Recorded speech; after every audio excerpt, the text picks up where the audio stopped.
Olympic గేమ్స్ని India organise చేయాలని ప్రధానమంత్రి గారు ఏదైతే ఆలోచన చేస్తున్నారో ఆ ఒలింపిక్ గేమ్స్ని హైదరాబాద్ వేదికగా మేము నిర్వహిస్తాము. తెలంగాణ రాష్ట్రానికి అవకాశం ఇవ్వండి.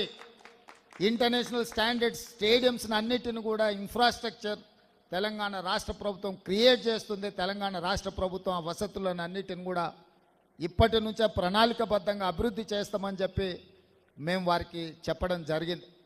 ఈరోజు ఈ ఉన్న స్టేడియంలు అన్నిటిని కూడా పూర్తి స్థాయిలో మన నేషనల్ ఫుట్బాల్ని కూడా ఇక్కడ ఆర్గనైజ్ చేద్దాం అనుకున్నాం. కొంత సమయం సరిపోకపోవడం వల్ల ఫుట్బాల్ ఈవెంట్ని కూడా ఇక్కడ నిర్వహించలేకపోయినాం. తొందరలో ఈ దేశంలో జరిగే ఏ క్రీడలైనా ఇంక్లూడింగ్ క్రికెట్తో పాటు మిగతా క్రీడల్ని తెలంగాణ రాష్ట్రం నుంచే, ముఖ్యంగా గచ్చిబౌలి ప్రాంతం నుంచే నిర్వహించాలన్న ఆలోచన రాష్ట్ర ప్రభుత్వం చేస్తున్నది. ఈరోజు మీరందరూ వేలాది మందిగా ఈ కార్యక్రమంలో పాల్గొని తెలంగాణ రాష్ట్రం క్రీడలకు వేదికగా మారడానికి మీ అందరి భాగస్వామ్యం అవసరం.